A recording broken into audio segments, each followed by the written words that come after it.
오늘 이 자리를 통해 하나님께서 우리 마음속에 이미 주신 목적을 더욱 잘 볼 수 있는 시간이 되기를 진심으로 소망합니다.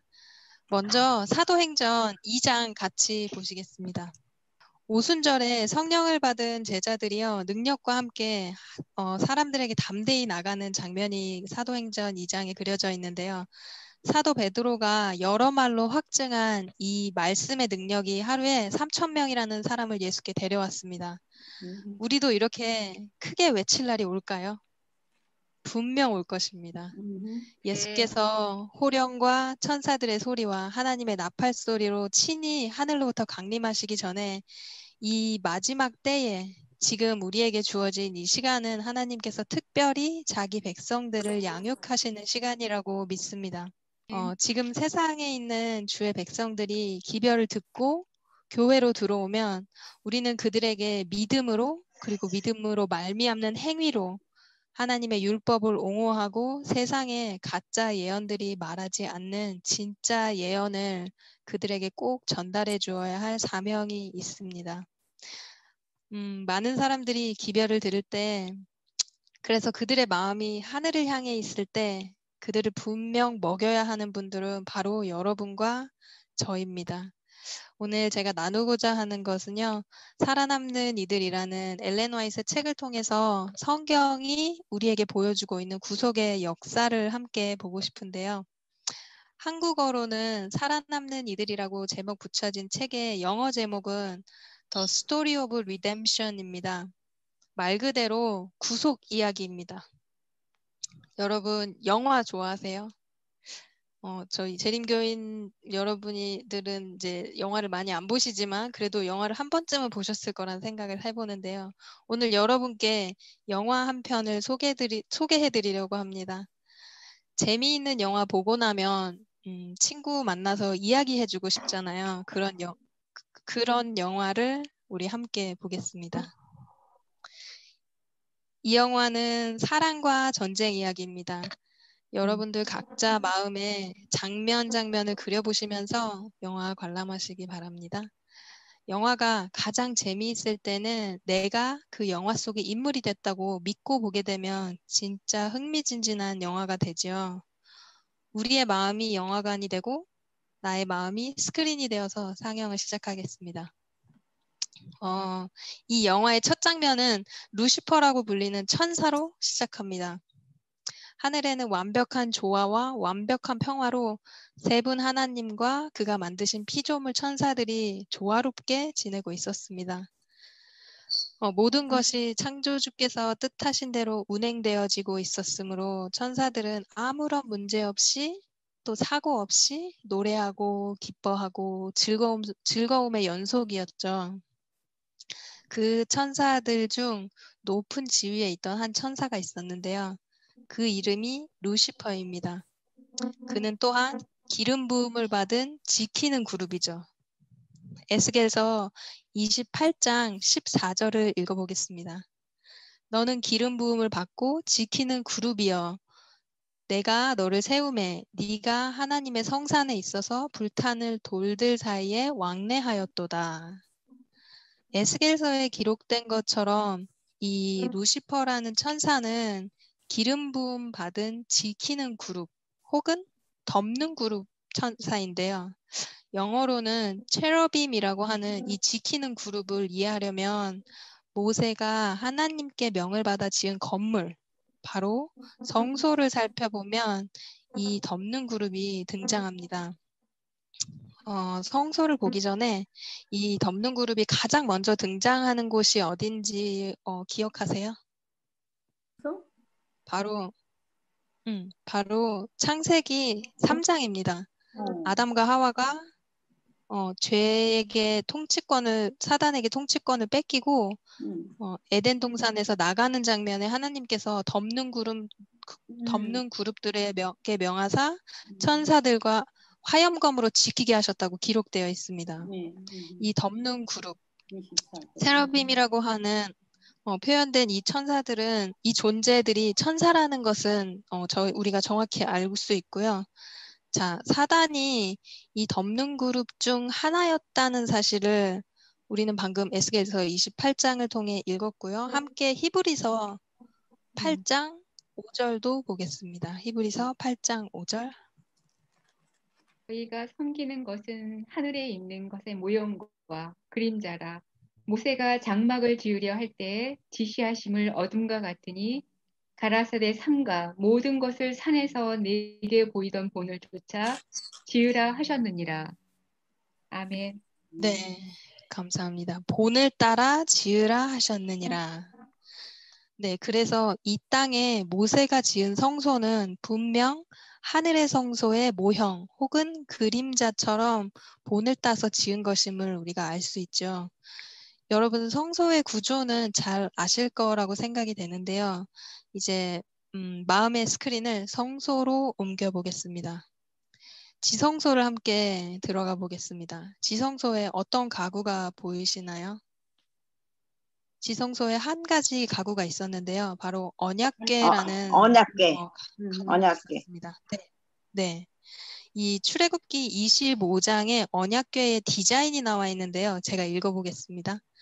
순금으로 시온좌를 만들 때 길이는 2규빗 반, 너비는 1규빗 반이 되게 하고 금으로 그룹 둘, 아까 우리 그룹에 대해서 읽었죠. 그룹 둘을 시온좌 두 끝을 쳐서 만들 때 한 그룹은 이 끝에 또 한 그룹은 저 끝에 곧 시온좌와 한 덩어리로 연결할지며 그룹들은 그 날개를 높이 펴서 그 날개로 시온자를 덮으며 그 얼굴을 서로 대하여 시온자를 향하게 하고 이렇게 기록되어 있는데요. 이 시온자는 하나님께서 자리하시는 하나님께서 임재하시는 곳이죠. 이 시온자 바로 아래 있던 것이 무엇이었죠? 그게 언약궤였어요. 언약궤. 영어로는 Ark of Covenant라고 하는데요. 그 언약궤 위를 덮고 있는 것이 바로 이 시온자였고 그 언약궤 안에 무엇이 있는지 혹시 기억하시나요? 십계명과 만나, 아론의 지팡이, 쌍난 지팡이, 살구. 네, 감사합니다. 맞아요. 이 물건들은 하나님의 정부의 기초를 단면적으로 우리에게 설명해주고 있는 물건들입니다. 하나님의 보좌의 기초는 분명 하나님의 말씀, 그것이 기초인 것을 우리가 알 수 있습니다. 십계명이 그 언약궤 안에 있었습니다. 우리가 아까 히브리서에서 읽은 것처럼 이 시온자와 언약궤가 하늘의 모형이라면 이 덮는 그룹인 루시퍼는 하늘에서 어디 있던 천사라는 거죠? 바로 하나님 바로 보좌 옆에 있던 네, 가장 가까이 있던 하나님의 법을 아는 자였습니다. 영어로 루시퍼라는 뜻의 이름의 다른 뜻은요. Son of the Morning Star거든요. 이 계명성이라고 하죠. 한국말로. 그리고 Light Bearer, 빛을 지닌 자입니다. 그 보좌에서 흘러나온 빛을 늘 받고 있던 천사였습니다. 성경이 우리에게 말해주고 있는 이 덮는 그룹 혹은 지키는 그룹, 말 그대로 하나님의 정부의 기초인 율법을 바라보고 알고 지키는 천사들입니다. 루시퍼가 하늘에서 천사들 중 높여진 이유는 하나님의 법을 지키는 자로 일하는 존재였기 때문이죠. 이 부분이 아주 중요한데요. 많은 사람들이 정확한 사진을 가지고 있지 않는 부분입니다. 기독교인일지라도 잘 모르는 부분이고요. 세상 사람들은 말할 것도 없겠죠. 만약에 사도 바울의 말대로 만약에 우리가 싸우고 있는 이 싸움이 혈과 육이 아닌 영의 싸움이라면 이 영적 전쟁이 어떻게 시작되었나 이해하는 것이 전쟁에 참여하는 군사들에게 목적의식을 굳게 해줄 아주 중요한 포인트, 중요한 부분이 되겠습니다. 이 하늘의 정부는 존귀하신 창조주 하나님의 성품을 기초로 법과 질서가 있습니다. 법과 규칙이 없는 정부는 정부로서의 기능을 할 수 없다는 것을 우리가 세상을 보아도 알 수 있는 진리죠. 이 하늘의 정부에 불협화음이 들리기 시작합니다. 에스겔서 28장 15절 읽어보겠습니다. 네가 지음을 받던 날로부터 네 모든 길에 완전하더니 마침내 불의가 드러났도다. 불의. 의롭지 않은 것이 불이지요. 이것이 죄임을 성경은 말해주고 있습니다. 요한 1서 3장 4절을 보시면 죄를 범하는 것은 법을 깨는 것이라. 죄는 법이 없는 것이라 라고 기록되어 있습니다. 결국 하나님의 법, 그분의 입에서 나온 말씀을 지키고 옹호해야 하는 이 천사는 하나님의 법, 말씀을 대적하는 자가 되어버렸습니다. 루시퍼가 어쩌다 이 지경이 됐을까요? 엘렌 화이트는 그 과정을 책에 잘 설명해주고 있습니다. 제가 본문을 조금 읽어보겠습니다. 하나님의 사랑하는 아들 예수 그리스도는 모든 천사들보다 뛰어난 분이셨고 그분은 천사들이 창조되기 전부터 아버지와 일체이셨다. 위대한 창조주께서 모든 천사들 앞에서 당신의 아들에게 특별한 영예를 부여하시기 위하여 하늘 무리들을 모으셨다. 아들은 아버지와 함께 보좌에 앉았고 거룩한 천사들은 그 주위를 옹이하였다. 사단이 그 아들을 모든 천사들 앞에서 높이시는 것을 보자 이 힘세고 아름다운 천사는 마음에 이상한 생각이 들어오기 시작했다. 루시퍼는 예수 그리스도를 질투하고 시기하였다. 다른 모든 천사들이 예수님의 최상권과 그 권위와 그 정당한 통치를 승인하고 경배할 때 루시퍼도 그 천사들과 함께 경배하였으나 그의 마음속에 시기와 증오로 가득 찼다. 그리스도께서는 그 특별한 의논에 참여하셨으나 루시퍼는 하나님께서 계획하시는 일에 대하여 알지 못하였다. 모든 천사에게 존귀를 받은 사단은 내가 왜 하나님과 하는 회의에 참여할 수 없고 내가 왜 예수 그리스도보다 낮아야 하는지 고민하기 하죠. 그가 처음에 그런 생각을 했을 때 그 스스로도 무슨 생각을 따라가고 있는 것인지 알 수 없었다고 선지자는 기록하고 있습니다. 천사들 가운데 다툼이 일어났습니다. 루시퍼는 천사들에게 율법이 필요하지 않으며 언제나 그들을 바르게 인도하는 그들 자신의 뜻을 따라 자유할 수 있도록 그냥 둘 것이고 그 율법은 그들의 자유를 억압하는 것이므로 그것을 폐지하는 것이 자기의 최대 목적이라고 주장했죠.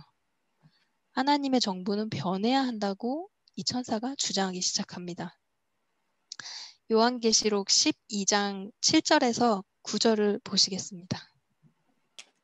요한계시록 12장 7절과 9절, 7절에서 9절. 읽겠습니다.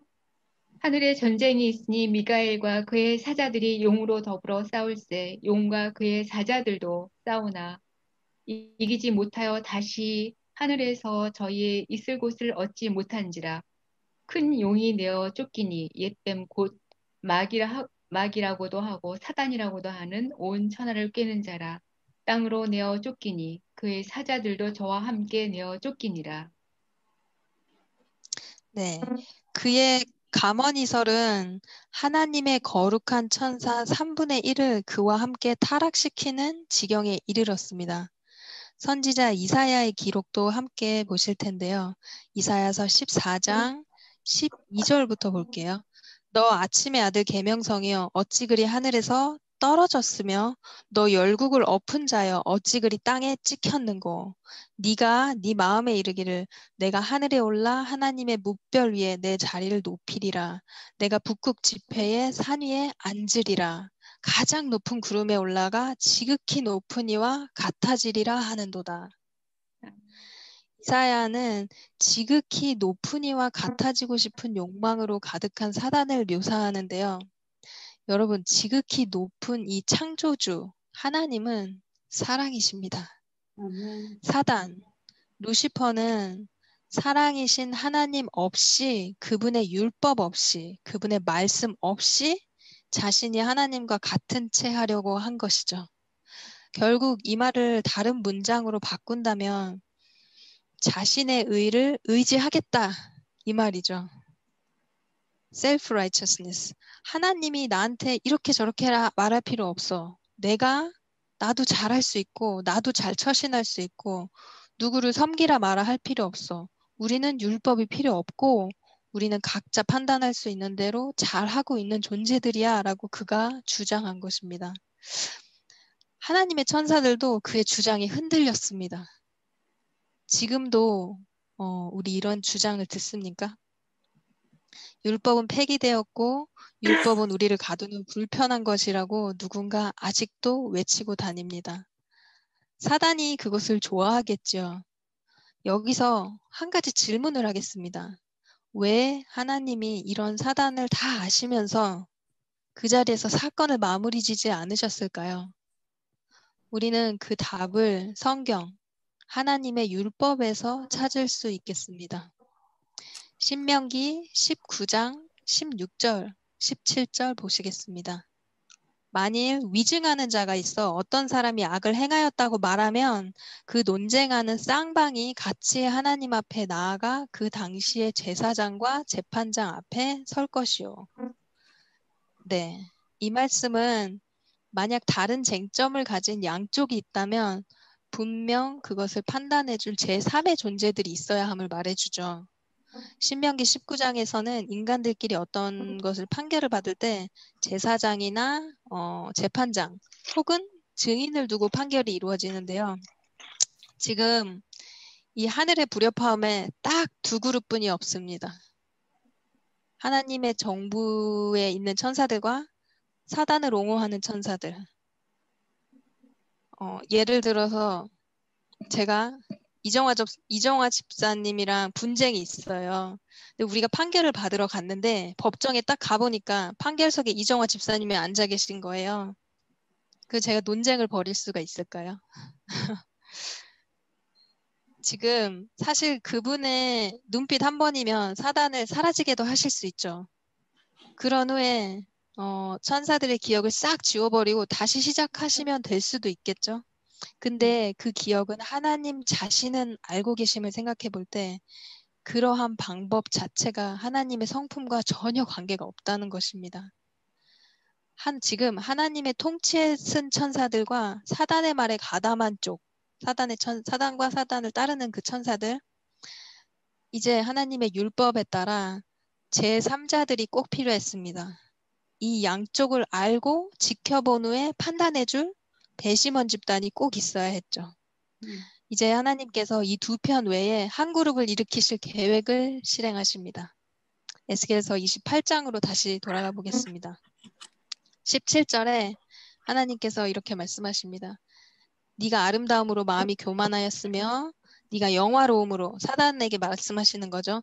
네 지혜를 더럽혔으며 내가 너를 땅에 던져 왕들 앞에 두어 그들의 구경거리가 되게 하였도다. 아주 흥미로운 성경절인데요. 왕들 앞에 두어 구경거리가 되게 하였도다. 여기 하나님께서 말씀하신 이 왕들 누굴까요? 요한계시록 1장 5절에서 6절 읽어보겠습니다. 요한계시록 1장 5절에서 6절 읽어주세요. 또 충성된 증인으로 죽은 자들 가운데서 먼저 나시고 땅의 임금들의 머리가 되신 예수 그리스도로 말미암아 은혜와 평강이 너희에게 있기를 원하노라. 우리를 사랑하사 그의 피로 우리 죄에서 우리를 해방하시고 그 아버지 하나님을 위하여 우리를 나라와 제사장으로 삼으신 그에게 영광과 능력이 세세토록 있기를 원하노라. 아멘. 아멘. 네. 아멘. 베드로전서 2장 9절 10절도 제가 함께 읽겠습니다. 너희는 택하신 족속이요 왕 같은 제사장들이요 거룩한 나라요 그의 소유가 된 백성이니 이는 너희를 어두운 데서 불러내어 그의 기이한 빛에 들어가게 하신 이의 아름다운 덕을 선포하게 하려 하심이라. 아멘. 와, 누가 이 왕들이고 이 판결의 배심원으로 참여하게 되겠습니까? 바로 여러분과 저입니다. 사도 바울은 고린도전서 6장에 이렇게 말합니다. 성도가 세상을 심판할 것을 너희가 알지 못하느냐? 세상도 너에게 판단을 받겠거든. 지극히 작은 일 판단하기를 감당하지 못하겠느냐? 우리가 천사를 판단할 것을 너희가 알지 못하느냐? 그러하거든 하물며 세상 일이랴.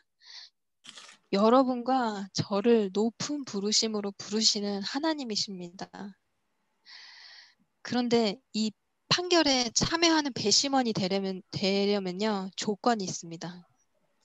첫째는 그 사건에 참여하지 않아야 하죠. 사단이 하나님의 정부의 반기를 들을 때 인류는 아직 창조되지 않았었습니다. 두 번째는 배심원 자신이 그 법을 준수하는 사람이어야 하죠. 미국에서도 이렇게 배심원들을 무자비로 축출하죠. 법원의 기록이 범법한 기록이 없는 선량한 시민들을 대상으로 배심원들을 뽑습니다. 그래서 이 배심원들은 이 법을 준수하는 사람들이어야 합니다. 셋째는 건전한 분별력이 있다고 여겨지는 자들입니다. 당연히 어떤 상황을 보고 판단할 수 있는 생각을 가지고 있어야 할 것이고요. 넷째는 다수의 의견을 따라서 의견이 이쪽으로 갔다 저쪽으로 갔다 변하지 않는 사람이어야 되겠죠. 사단은 창조를 지켜보고는 눈치를 챘습니다.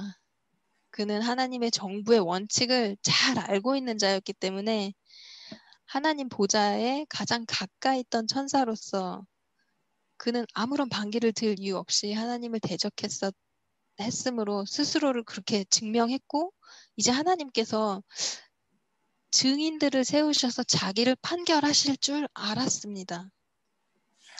여러분, 만약 내가 범죄자이고 누가 나를 판결할 존재인 줄 안다면 어떻게 하시겠습니까? 당연히 나를 판결할 이 증인들, 이 제사장들, 이 왕들, 이 사람들 되는 대로 한 명이라도 내 편으로 만들고 싶겠죠. 자, 이제 인간들이 창조되었습니다. 에덴 동산에 사단에게 허락된 한 장소가 마련되어 있었는데요. 바로 선악을 알게 하는 먹지 않도록 금지된 그 과실나무. 거기서 사단은 인류를 기다리고 있었죠. 나무 가까이 온 하와에게 사단이 말을 겁니다. 이 장면은 창세기 3장에 잘 나와 있죠. 뱀이 여자에게 이르되 하나님이 참으로 너희에게 동산 모든 나무의 열매를 먹지 말라 하시더냐? 여자가 거기에 반응하자 그는 다시 입을 열어 말합니다. 너희가 결코 죽지 아니하리라. 너희가 그것을 먹는 날에는 눈이 밝아져 하나님과 같이 되어 선악을 알 줄을 하나님이 아심이라. 지금 사단이 하는 말을 잘 들어보면요. 하나님과 같아진다. 루시퍼가 하늘에서 자신의 의견을 공작할 때 같은 말을 했었죠. 천사들에게 우리는 하나님의 말씀 따르지 않아도 충분히 거룩하고 지혜롭다. 천사들에게 율법은 필요 없다고, 하나님 없이 문제 없다고 역설했었죠. 하와에게도 역시 같은 말을 던져주었습니다. 사단은요, 하와가 보기에 이상하거나 두려운 그런 모양의 천사로 등장하지 않았습니다. 하나님의 천사들이 내려와 아담과 하와에게 분명 경고의 기별을 주었는데요. 하와는 잠시 그 남편과 떨어져서 동산을 거닐다가 그 금지된 나무에 관심을 기울이기 시작했죠. 그렇게 우리 인류는 이 속이는 자의 속임수에 속아 넘어갔습니다. 흥미롭게도요. 하나님, 히브리어로 엘로힘이거든요. 엘로힘은 재판관이라는 뜻입니다. 사단이 하와를 속일 때 그녀에게도 이렇게 말한 거죠. 그녀에게. 너도 재판관이 될 수 있어. 너도 판결할 수 있어. 그리고 너한테 하나님이 네가 하나님과 같은 재판관이 될까 봐 이거 하지 말라고 하신 거야. 이렇게 말을 한 거죠. 저는 이 부분을 생각하면 마음이 참 조마조마합니다. 늘. 저도 이 거짓 선지자가 주는 거짓 아이디를 냉큼 받아들인 적이 한두 번이 아닙니다. 다른 사람들을 내 마음대로 판단해버리는 실수에 빠진 적이 많이 있죠. 그때마다 하나님이 불쌍히 여기셔서 구해주셨습니다. 너희가 먹는 날에는 눈이 밝아져 하나님과 같이 될 거라는 그의 거짓 아이디를 하와가 받아들였습니다. 아담과 하와 둘 다 그 과실을 먹었고 이제 빛의 옷이 사라지고 하나님과 연결이 끊긴 벌거벗은 상태가 되어버렸습니다. 이런 인류에게 예수께서 찾아오십니다. 아담아, 어디 있니? 이게 그분의 첫 마디셨습니다. 죄를 짓고 두려워서 구석탱이에 자신을 숨기고 있는 이 불쌍하고 가련한 인류를 하나님이 먼저 찾아오셨습니다. 하나님께서 어디 있니? 어디 있니?라고 왜 물으셨을까요? 몰라서? 그렇지 않겠죠? 지금 이 장면에서요. 사단은 자신이 무엇을 하는지 압니다. 하나님도 지금 무슨 일이 생기고 있는지 아시죠? 오직 자기에게 무슨 일이 일어난 건지 모르는 존재는 우리의 첫 조상 아담과 하와뿐입니다. 그리고 잃어버림을 당한 그들에게 여호와께서 물으십니다. 아담아, 어디니? 예수께서 왜 오셨을까요? 그분이 오셔서 하신 일을 보면 우리가 그 목적을 알 수 있습니다. 창세기 3장 21절에 여호와 하나님이 아담과 그의 아내를 위하여 가죽옷을 입히시니라. 네, 이제 벌거벗고 죄책감에 두려움에 사로잡혀 있는 인류에게 다시 처음처럼 돌아갈 수 있는 회복의 길을 보여주셨습니다. 여러분, 여기 아주 중요한 포인트가 있습니다. 바로 이 하나님이 오신 이유가 책망하거나 두려움을 극대화시키려고 오신 게 아니라 하나님의 증인들, 자신의 제사장들을 다시 하늘 가족으로 회복시키시려고 오셨다는 것입니다. 여러분, 여기까지 오해 없이 모두 이 영화를 이해하셨다면 여러분은 구속의 경륜을 다 알고 계신 것입니다. 이제 주위의 친구들, 가족들, 사람들에게 이 구원의 청사진을 보내셔야 할 의무가 있는 백성이 되셨습니다. 사단은 이 인류가 자신과 자신을 따르던 타락한 동지들을 대신해서 하늘을 채울 시민들이라는 것에 분해하고 못 가게 하려고 작심하고 덤비고 있는 중입니다. 이 악한 천사는 십자가에서 판결을 받았습니다. 그의 운명은 정해졌고 심판이 판결되는 그 순간까지 아주 짧은 시간이 남아있다는 것을 그도 압니다. 이 정죄받은 자는 인간을 같은 정죄로 몰아넣기 위해 부단히 애쓰고 있죠. 이 이야기 속에서 우리의 롤은 그와 함께 심판을 받는 것이 아닙니다.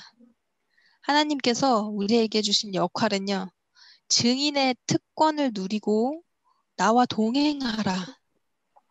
그 길을 세상에 보이라고 부르시는 것이죠. 정말 감사드립니다.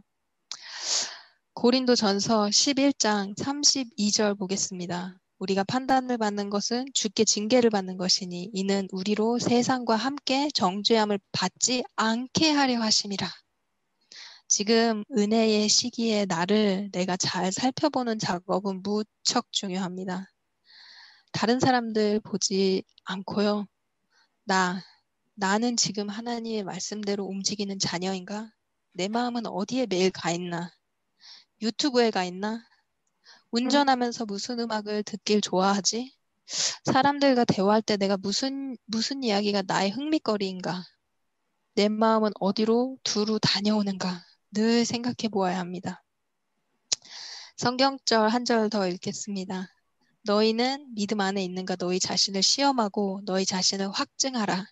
예수 그리스도께서 너희 안에 계신 줄을 너희가 스스로 알지 못하느냐? 그렇지 않으면 너희는 버림받은 자니라. 사도 바울이 우리에게 너희가 가진 그 아이디를 잘 살피고 관리하고 확증하라고 말하고 있습니다. 인류는 단 한 명도 낙오된 자 없이 십자가에서 그 아이디를 선물로 받았습니다. 하늘 시민권. 우리가 진짜 원한다면 손에서 던져버릴 수도 있는 시민권이죠. 그렇기 때문에 하나님은 사랑이십니다.